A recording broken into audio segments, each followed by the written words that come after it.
Are you ready to dream on? Do you know how to fly high and soar among the clouds? Get ready to live adventurously because the Laura Meeks Show starts now. Listen as Laura lifts you off the ground while teaching you how to fly high.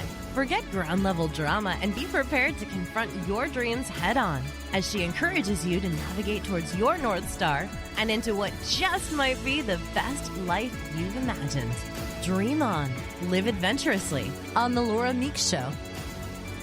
Hey, good morning. This is Laura Meeks. You're listening to Laura Meeks Live on the Laura Meeks Show. And we are having an incredibly adventuresome life. All kinds of things are going on in the world out there where you guys are and where we are. And part of living this adventurous life where I dream, fly high, and then live an adventurous life, part of that is to gather more information and become more aware of the things that are going on around us in such a way that we can take that information and build a life that we would absolutely love. So realize that the world of circumstance right now seems like, what kind of circumstances are these? But honestly, I lived through the 60s and the 70s. There were all kinds of circumstances between then and now. There's always going to be a set of circumstances.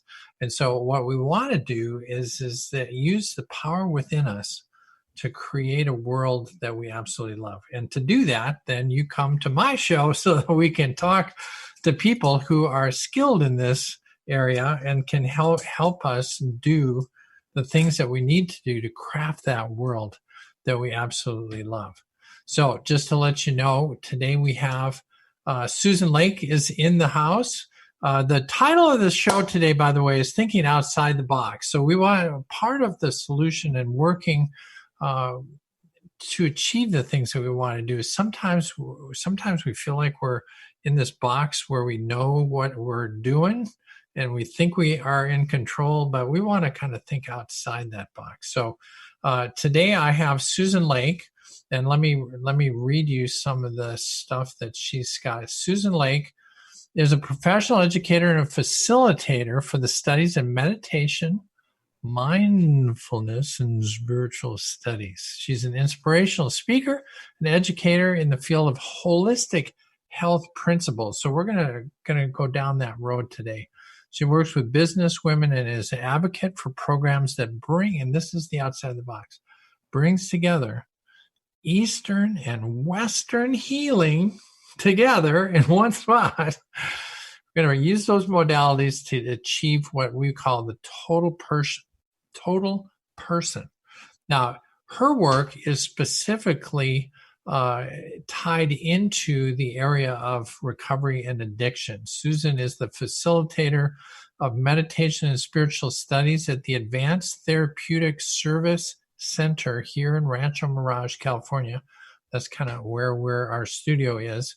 And she's also the founder of the School of Recovery. So that brings us to you, Susan. Welcome. How are you today? Hi, Laura. Thanks for inviting me today. Yeah, listen, honestly, just a joy, not in the room or in the area of honesty, clarity. Susan and I have worked together for a long time. We've held a mind meld. What do we call that? We had a really great masterminding meetup group that we did for a long time. Yeah, and so it has been. Our work together has kind of bounced off each other as we are looking at ways to improve and understand the world that we live in. Now, let's start here. East and West Modalities School of Recovery. Tell us a little bit about the School of Recovery and how you got to where you are today. How about that? Wow, that's a big question, Laura. Let's just start with something light. Well, first of all, I am categorized what people call as a complementary health practitioner.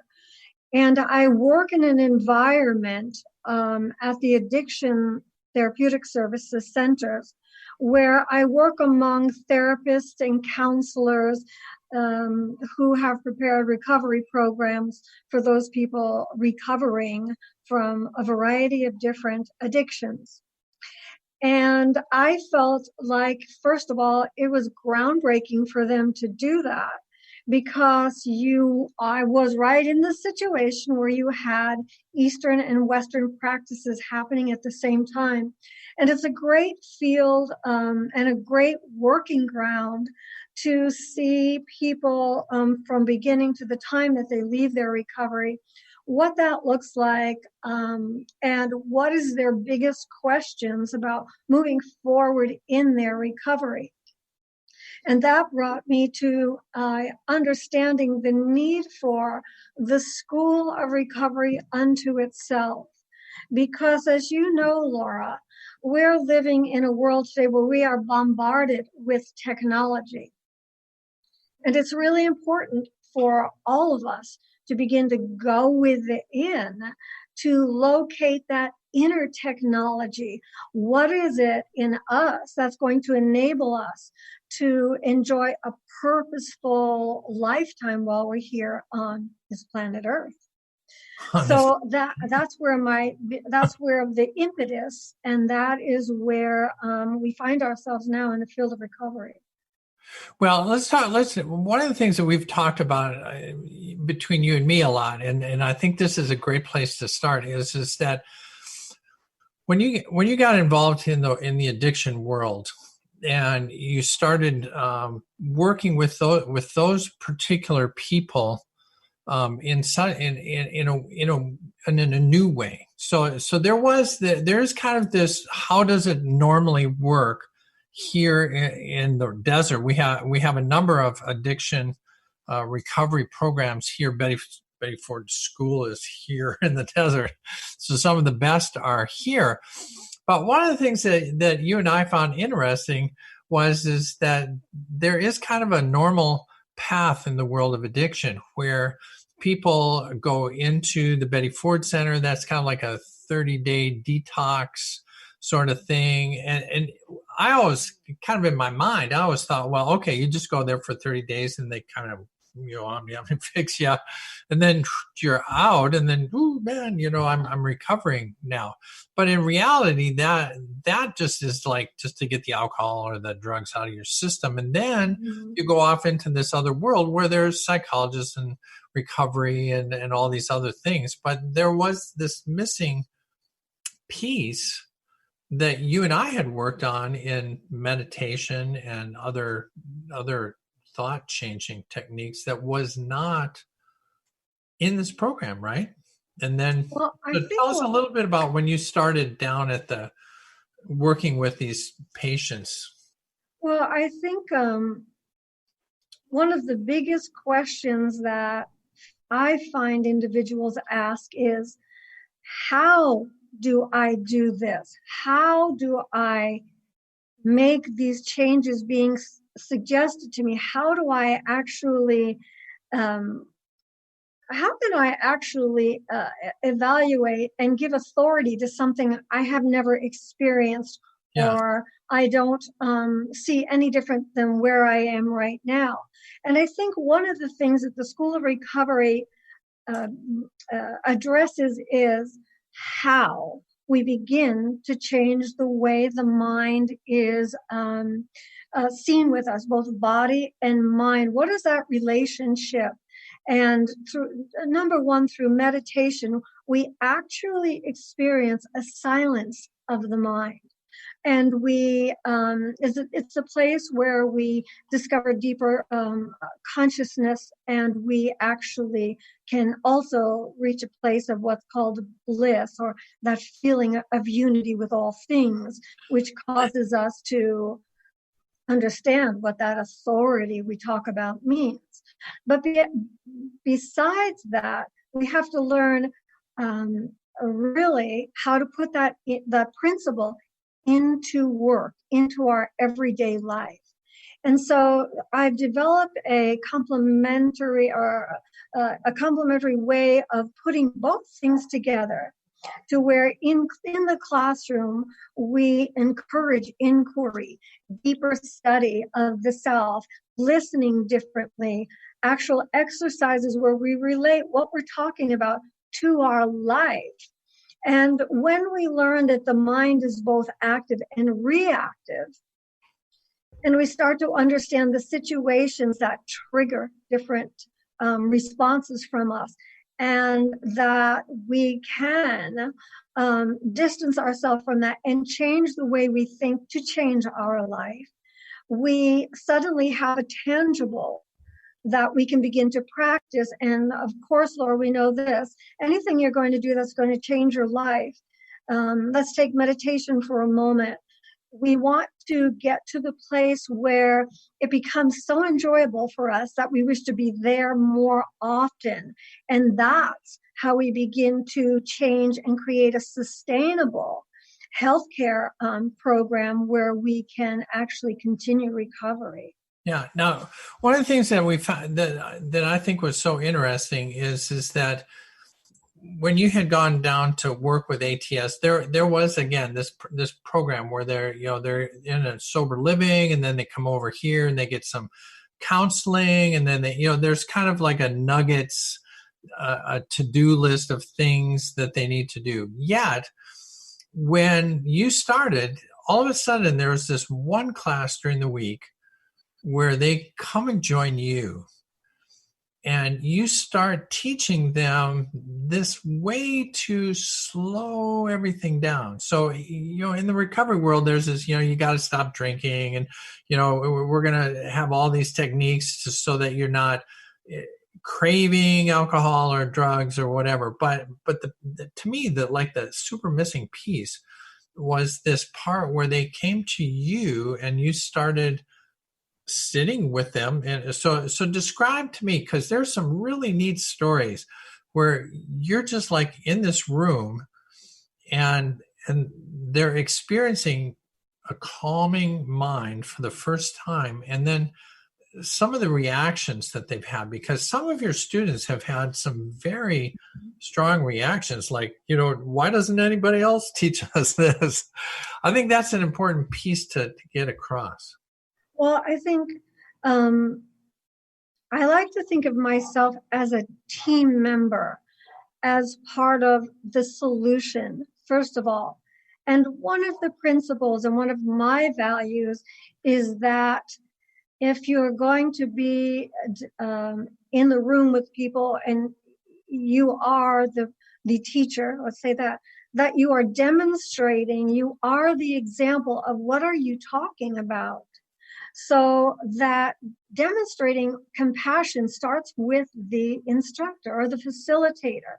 What does that look like? And I believe that, we very often don't know what exactly it is, but we can tell, we have an instinct about the room feels calm, about patience, about someone listening to us, about compassion and empathy. And we only learn it by being in that environment and it being demonstrated by somebody's behavior. And I think that that's where it starts. And I have had many people sit in my class and say to me, well, I have tried to meditate, but I can't. There's too much going on in my mind. I'm very distracted and I feel nervous. Of course, we know there are several physiological things that can be contributing to that.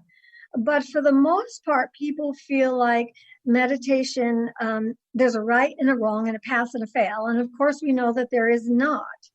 We also, if we find ourselves thinking about it as, okay, I have to either do this like everybody else in the class or else I'm the only loser here, we're feeding into the problem of probably insecurities and attachment to the outside world, which defines us by how good we are at something or how well we do it or where do we place ourselves on the achievement list.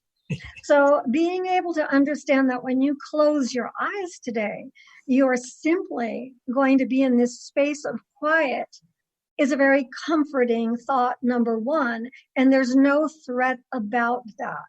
And So I believe, yes, was this different? excuse me? Why was this different for them? Why was coming to your class so different than what else they were doing? Well, perhaps it might be because we have to be sure that we keep spiritual studies and religion in their separate areas in that sense. And a lot of times people will come to a spiritual class with preconceived ideas about what's going to happen there.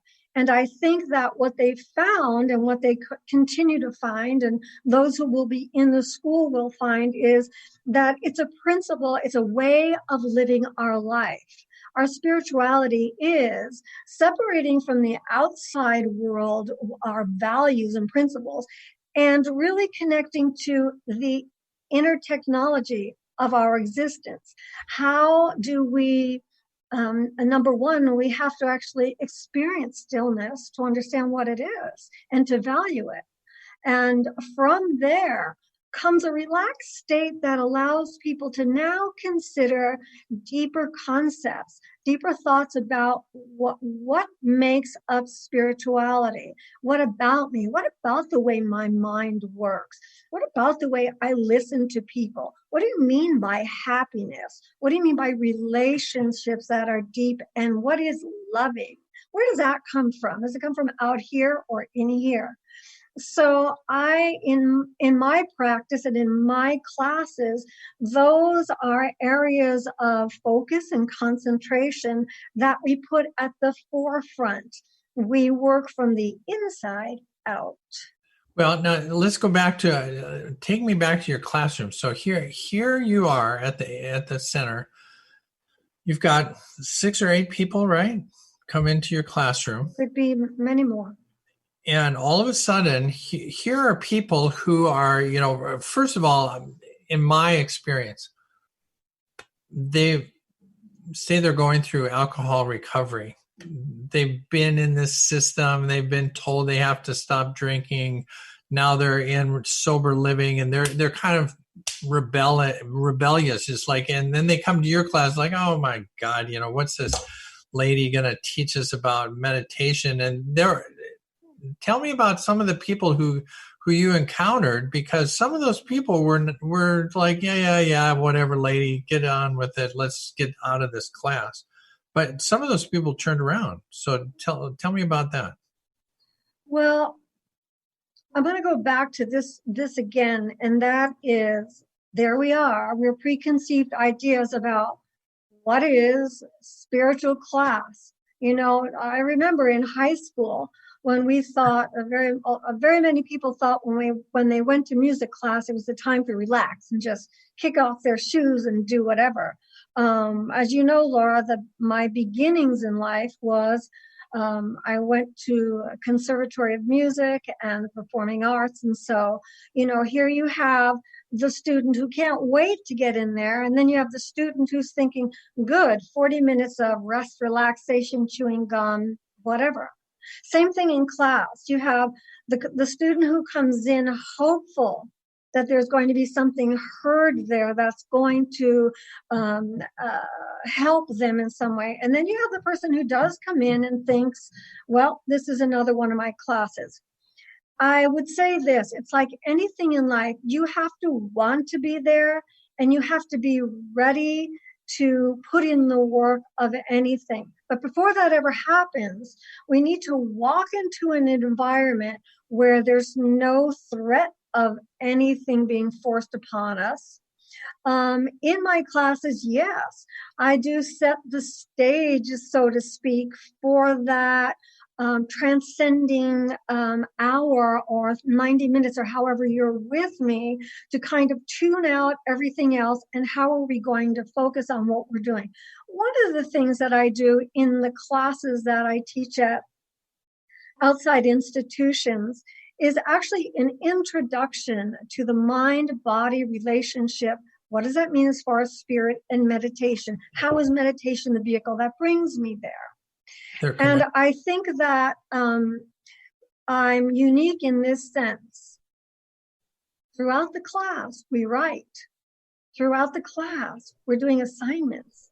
Throughout the class, we're reflecting on what we're talking about and relating it to things that have happened in our life and what that meant and felt like to them. So I have had people come into the class and tell me about never experiencing meditation. And as I said earlier, what are the physical things that happen to them because of of even closing their eyes?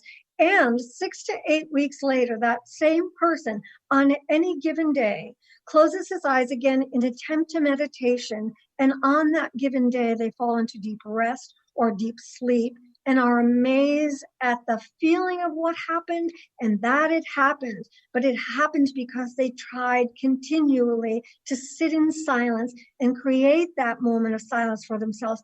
And that feeling of that deep rest, in many instances, is the impetus that creates someone to go, I like that.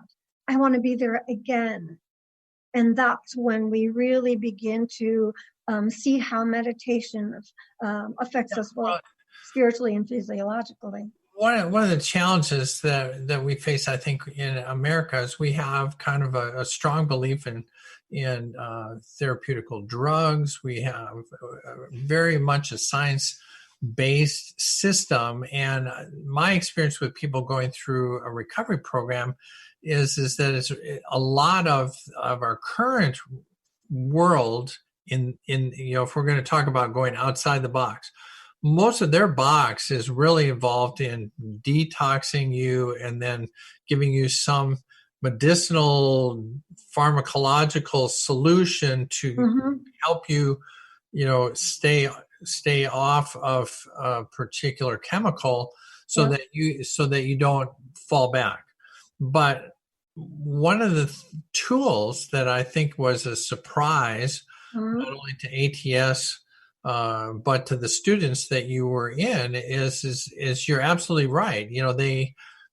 They're kind of geared towards like, okay, I got to go to therapy. I got to tell the psychologist, something, so they feel like I'm making some recovery and, so that I can get some control of my life back. And then they come in to your class where it's like, oh, this is like a woohoo spiritual thing.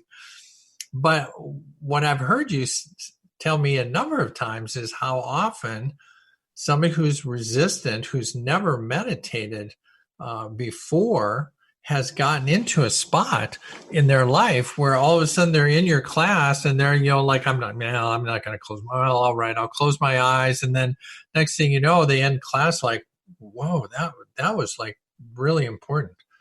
Sadly, we're getting right towards the end of our first segment. And so part of what I want to do, Susan, before we go to break, tell us how can people connect to you and find out more about your School of Recovery? Where can they get information from you? Yes, well, our website, which is www.schoolofrecovery.net, goes live in 1 week. Until that time, you can contact me at my email, which is susanlakeproductions@gmail.com. I would be happy to speak with you. And yes, please watch for our website. It will be up and live next week. And until that time, I welcome your communication by email. Okay, and then you also have Facebook site. I also have a Facebook address, and that is @ SL Evergreen. And throughout this next upcoming week, we will be posting little trailers about the starting date for classes, which is August the 5th. At 5:30 in the evening is our first class, which will be starting, and we will update everybody on that Facebook page as well. Okay, great. Well, stick with us. When we come back, I want to get down and dirty, get into a little bit more of the experiences and where the School of Recovery is going to help people who are out there listening to either, if you're in recovery and or tools and techniques that we can help. So you're listening to the Laura Meeks Show. We are live and we will be right back. Stick with us.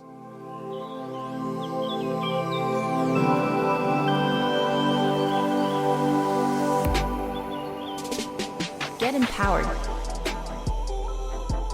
on transformationtalkradio.com. Are you meeting your sales goals? Or maybe your business plan could use a dose of the divine? Tune in to Divinely Driven Results with faith-based business coach Elise Smith on transformationtalkradio.com. Coach Elise Smith helps listeners get unstuck from their business plateau and become empowered through divine guidance. Build up belief in yourself and your dreams and learn business strategies that work for you for real lasting results. Learn more by visiting www.divinelydrivenresults.com. Tune in to The Jen Royster Show, intuitive guidance to inspire your life, each Thursday at 8 a.m. Pacific and 11 a.m. Eastern on TransformationTalkRadio.com. This amazing show is an inspirational hour that will take you on an epic metaphysical journey to discover the spiritual approach to life's greatest challenges. Dr. Jen is an internationally known intuitive counselor, spiritual teacher, and energy healer. Call in for intuitive readings and visit JenRoyster.com for more information. Your inspiration all day on TransformationTalkRadio.com. Dream on, fly high, and live adventurously on The Laura Meeks Show. Tune in each month on Transformation Talk Radio as host Laura Meeks guides you in finding your unique gifts and bringing them to life. As a certified life coach, speaker, and veteran bomber pilot for the U.S. Air Force, Laura knows how to follow a dream. She is ready to support you so you can dream on, fly high, and live adventurously. For more information on Laura and her work, visit flyhighliving.com. TransformationTalkRadio.com. Tired of not losing the weight? You need a healthy solution for weight loss that protects your muscle mass as the fat burns away naturally. Holistic Medical Center has the healthy option for your weight loss concerns. Lose 1 to 3 pounds per day in 21 days, naturally, under our physician supervision. Call Holistic Medical Center 425-451-0404 or on the web, drdarvish.com, drdarvish.com. Inspire, create, empower. Only on TransformationTalkRadio.com.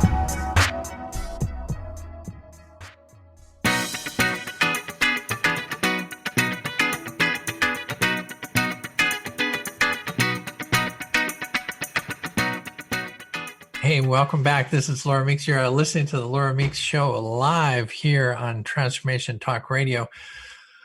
We are all about building the best life. I call it fly high living, and the way that you achieve fly high living is you discover and you deliver the gifts that are in you. There are talents that each of us have that we came down to this earth to deliver, and there are lots of ways to discover what those talents are and to live what I call the fly high life, and to engage your dreams, to engage your adventuresome spirit and think outside the box. That's kind of what we're talking about today, is how to think outside the box.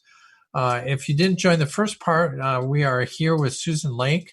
Susan is the founder of the School of Recovery. Her work has really hinged on blending this is the box, a typical recovery box. If you're in the addiction recovery healthcare system, is in America is really kind of hinged around physical things like getting the alcohol and the drugs out of your system, and then coming up with some sort of pharmacological solution, adding into that some counseling in an effort to help get you into a spot where your life can change for the better. But what I have found in my life and in Fly High Living and in the teaching that I teach is it's all about changing your thinking. If you can change how you view the world, if you can change your paradigm, if you can become aware of a different way to look at the things that you're seeing. So a lot of us are seeing COVID, a lot of us are seeing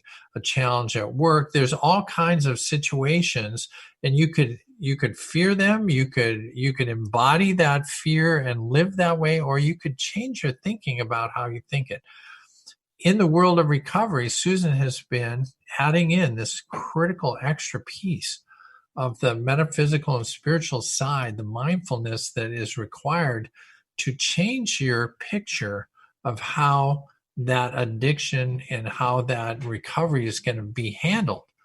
So in the first half, we talked a little bit about the philosophical side. Susan, let's talk now. You've had a number of experiences where people are awakening to this extra piece, this there's Western medicine and there's Eastern medicine. And a lot of your School of Recovery is taking those two and kind of combining them into a kind of a bigger new box, on new tools and new things that we can craft to help them recover. Now, in and amongst that, though, people that come from this Western thinking, right? They're coming from this Western thinking, and all of a sudden they engage with Susan Lake in her class. There's often resistance. There's often a misunderstanding about what you're doing. And so tell me a little bit about people who you've encountered, and maybe an example of somebody who has made a change, has awoken to what you are talking about. Tell me some. First, Laura, thank you for bringing the attention to the fact that Eastern and Western, the need for it to work together, because we know that there are there's a big need for, obviously, therapists and counselors, and medications has its place in the field of recovery. We know that. On the other side, as traditional practices heal the body, spirituality heals the mind. And that's what we're talking about in the School of Recovery. That's really important to understand. How are we taking care of the mind? And that's where change happens. And yes, I have seen young people in my class over a period of time make some really important changes. For example, I have a young woman in my class who over the past 6 to 8 weeks, I gave an assignment about taking a topic we were working on in class, and over the weekend going home researching that topic and how it applied to their life. And the young woman came back to class and said, "I'm really excited. Number one, I've gotten accepted at a college. Number two, I took that assignment home and began to do the research, and it took me into science, and it took me into quantum physics, and it took me into a unified understanding of my place in the world." And she said, "I got so excited about it." And she said, "I'm going to, move my life into the area of medicine and the medical field." That's a tremendous show of inspired learning that the School of Recovery is. That's what I would like to address, is how do we change the way we look at things and make it more hopeful and bright and find our purpose. On the other spectrum, people who are angry, let's say, is part of what they're working with. How you answer questions as far as the solutions for situations they may have found themselves in the past, and how would they handle them today? And to be able to reflect on the fact that we're not going to handle anything out there, going to handle it here. And here's where it comes from. And here's how we deal with it when we feel it. And where do we feel it? And to make the choice of the outcome. Do I want to pick up that gauntlet or?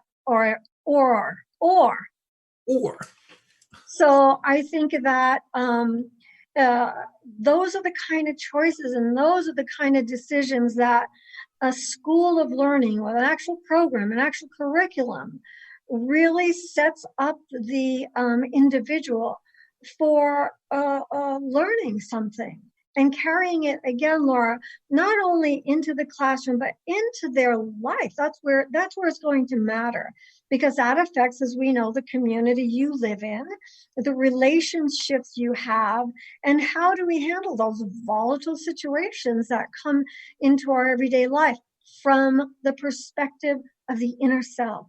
And how does the meditation look how their reasoning, they get change their reasoning. It's great to hear people say to me, in the past, I would have handled this by doing this. But now I found myself listening from a different place and not reacting this time as I would have back then.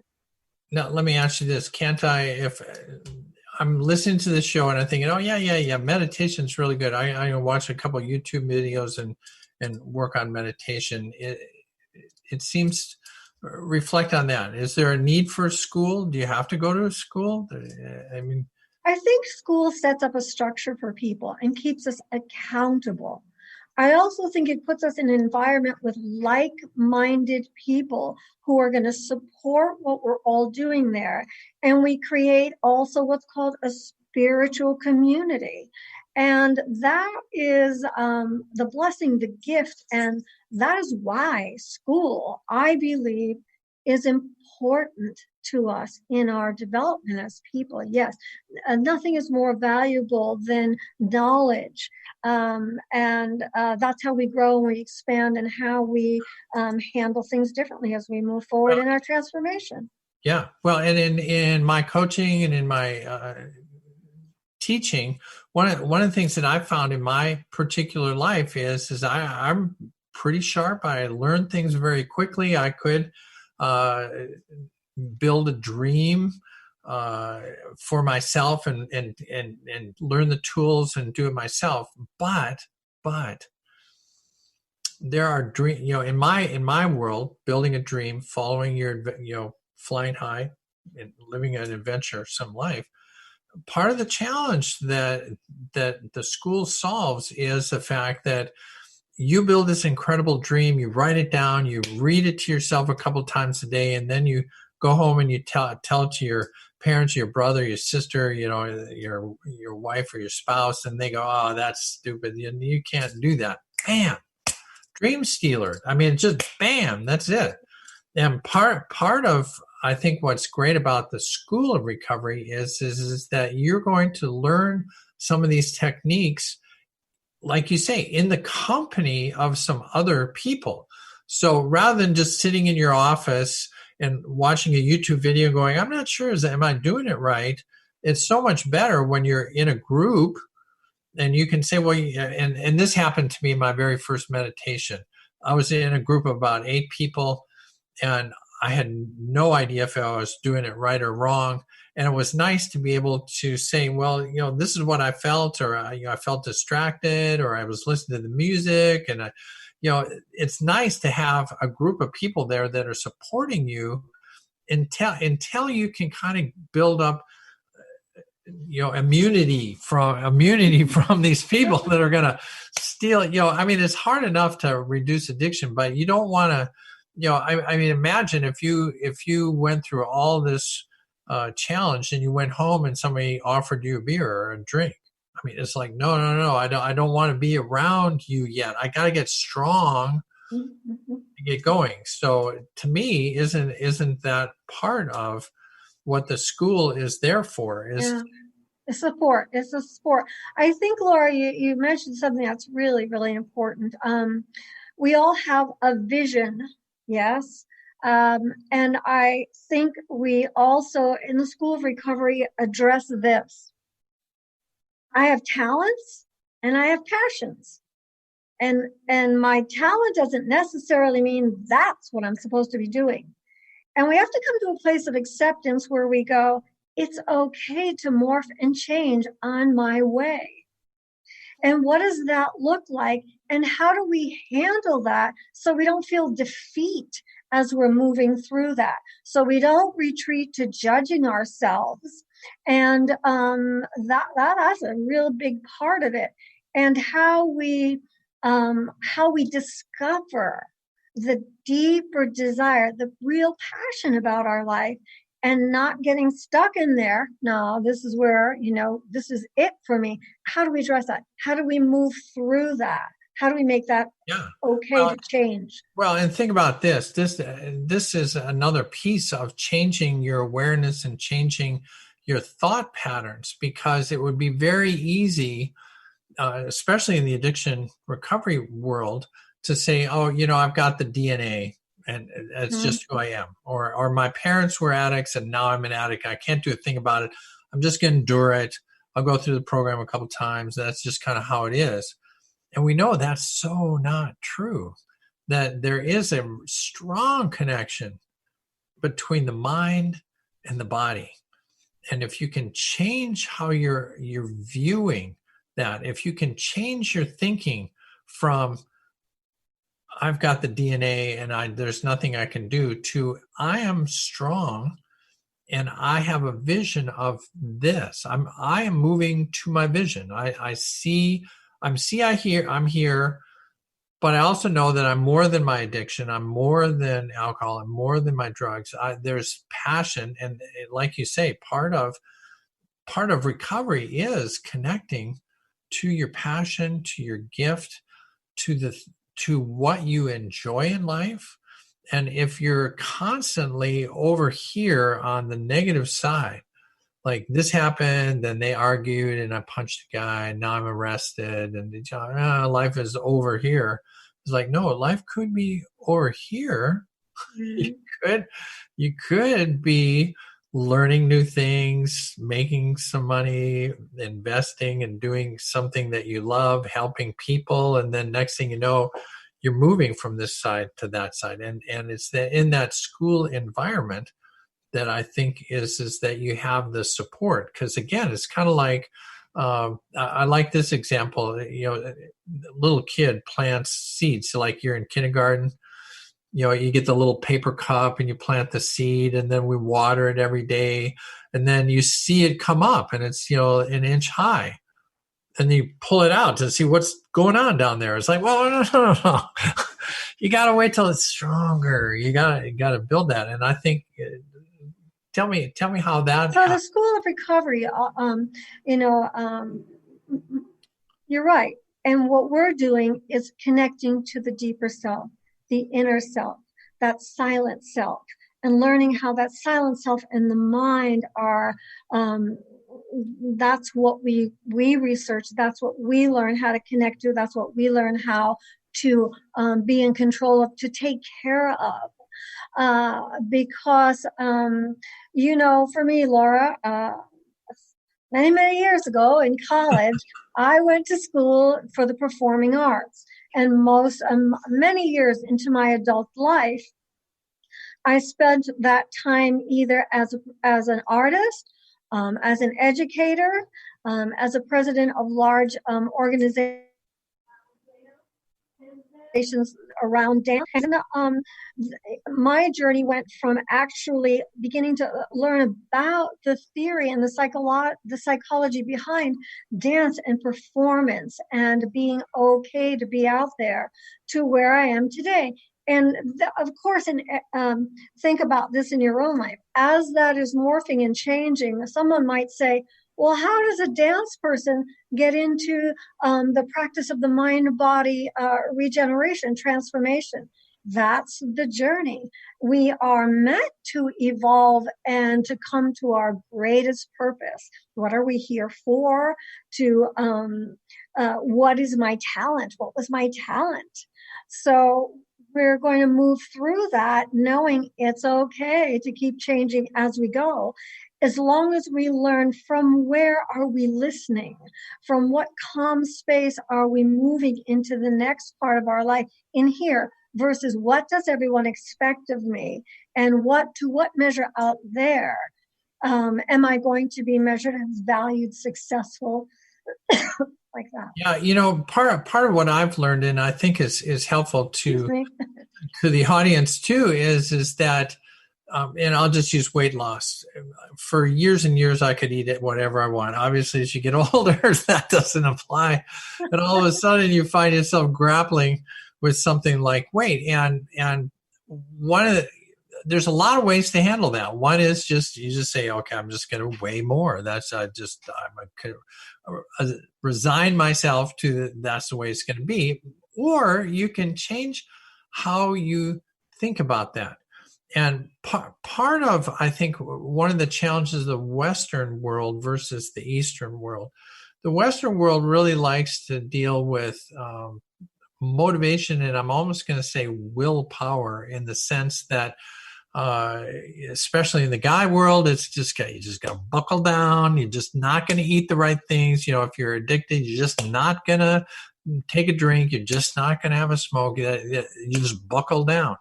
But one of the things I've learned is that's push energy is very hard. The best example I've heard of was imagine taking a beach ball and you're standing in a pool and you have to push that beach ball underwater. Now, can you do it? Absolutely. You can push that beach ball underwater, but it's going to take constant pressure to keep that beach ball under the water. And when you least expect it and you look the other way up, it pops up and now you're back. That kind of, to me, is kind of the challenge of, weight and exercise and, doing that system of pushing. And to me, part of the value of the Eastern philosophy is that if you can delve into and connect to your inner spirit and change that thought that I am strong enough. There's the difference between walking past a box of cookies going, God, I'm not going to have one. I'm not going to have one. And walking past it in a way that you don't even see the cookies. It's like, no, cookies are not desirable to me. I am a new person now, and I have changed my inner thinking so that there's no draw to that. There's no draw to the drink. There's no draw to the smoke. But that comes from this knowing who you are on the inside. Mm-hmm. And so to me, part of the value of where you are going with the School of Recovery is that this would be an environment where people could come. And I want to say this in my studies too. We love, Americans in particular, love binary, on, off, in, out, black, white, up, down, and it's an either or. We always look at these as either or. I can either do this or I can do that. And I think one of the things that you're bringing, and talk to me about this, the yes and. This, yes, you're going to need some Western stuff. Yes, you're going to need vitamins. Yes, you're going to need some pharmacy stuff, but and the school provides you these other pieces. Talk about Yes, because the school provides you, as I mentioned earlier, is healing the spirit of us. Once we learn what's going on in our body when we meet, when we're angry or we're hurt or we're disappointed, once we realize what's physiologically happening in our body and how after a while that wear on our body, there's a consequence to that. We are given the opportunity to either practice those things which will shift us away from that kind of thinking or that kind of reactive behavior. It begins to shift the way we treat ourselves, the way we respond or react to different things we have going on here. And it allows us to, like we said, you're going to either take responsibility for your choices in life one way or the other. And for example, one of the things we do in my classes is we read. We read one sentence at a time. And this is a delight in the classes. Many of my students say to me, now I can't read anymore outside without stopping and thinking about what I read. Most people will read a paragraph, and at the end, they're not really sure what they read. Or they give you this quick overview of, well, this is what it was about, blah, blah. But if you really begin to say, okay, let's read the first two sentences here. What do they say? And you stop and you begin to understand the key words that you're reading. What does that mean? What does that mean on a different level? How have you experienced that word, or have you? We begin to think differently. We begin to understand deeper. Yeah. And those are the kind of aspects in the School of Recovery that really sustain our recovery, which bring us to a new level of how are we going to move into the next part of our life. Where's that knowingness coming from? Where's that stability coming from? And how do we use these tools when we feel ourselves under pressure? Yeah. Now we have a couple minutes left. I want to talk. The School of Recovery is just about to go full tilt boogie. Mm-hmm. You've been working with some people already. Tell me the vision. Tell me what would you love to have happen when the school is up and running? Who do you see involved? Who are your best students? Well, right now, Laura, as you know, I focus on those people in the field of addiction recovery. I am very passionate about the fact that there is a way to become enlightened. There is a way to calm down. There is a way to reclaim your life. But if we think about it, we're all in recovery, one way or the other. Right now, where the world's in a state of crisis, I've had, several people say to me, "Gee, Suze, I'm feeling forlorn. And we almost call it a low-grade depression that we're all suffering from, and we're all mourning the life we used to live." And it's okay to say that and admit to it. And on the other hand, be really grateful that now we're going to resume a life that's filled with knowledge, confidence, silence, quiet, clarity. That's the vision of the School of Recovery, that everybody who passes through those doors eventually feels that they are better connected to themselves, that they understand the workings of themselves inside versus just outside, and moves on. And we hope to inspire people to go on and live your dream, educate yourself, move into areas that you feel demonstrate why are you here in the first place. Right. And to me, the hope and the excitement of this idea is that you, as you're going through life, you're listening to different people. You're listening to the Laura Meeks show. You're listening to Susan Lake. You're listening to Wayne Dyer, whoever you're listening to. All of that, I love how you say that we're all in recovery, because in reality, all of us are living life. I mean, we all are down here, in my world, spiritual beings experiencing this human life that we have and trying to grapple with, why am I here? What's going on?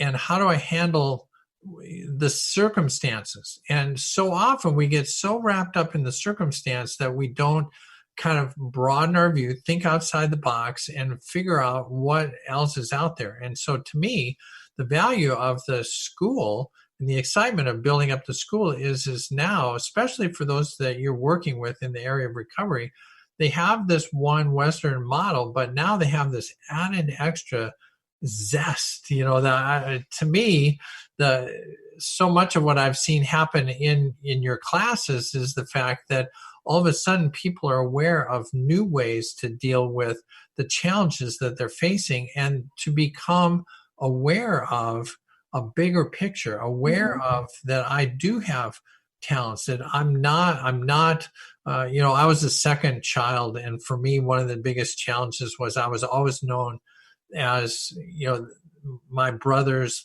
little sister. It's like, well, I have a name, I have my own world. Well, sadly, that is as much as we're going to get to talk about today. Susan, I really thank you for being here and Thank you, Laura. sharing the School of Recovery with everybody that's out there. Again, you'll see on the bottom of the screen, schoolofrecovery.net, NET is a way to get a hold of it. That's coming up. And then SL for Susan Lake, Evergreen. So SL Evergreen. And the at sign goes in front of that. At sign for that. That's a Facebook thing. So if you're trying to connect with her. Other than that, I want to encourage you all to dream on, fly high, live adventurously. This is Laura Meeks, and you've been listening to The Laura Meeks Show. Thanks for coming. You've been listening to The Laura Meeks Show. Dream on, fly high, live adventurously on Transformation Talk Radio. Thank you for tuning in, and we hope you'll join us next month as Laura helps you find your unique gifts so you can bring them to the world. For more information on Laura Meeks or to listen to past shows, visit her website at flyhighliving.com. Check out her hit Dream On 12-week course, where you get the personal attention you need to fly high in your new life. Views expressed on this program are those of the host, guests, and callers, and do not necessarily reflect the views of the station, its management, or advertisers. You're listening to Transformation Talk Radio.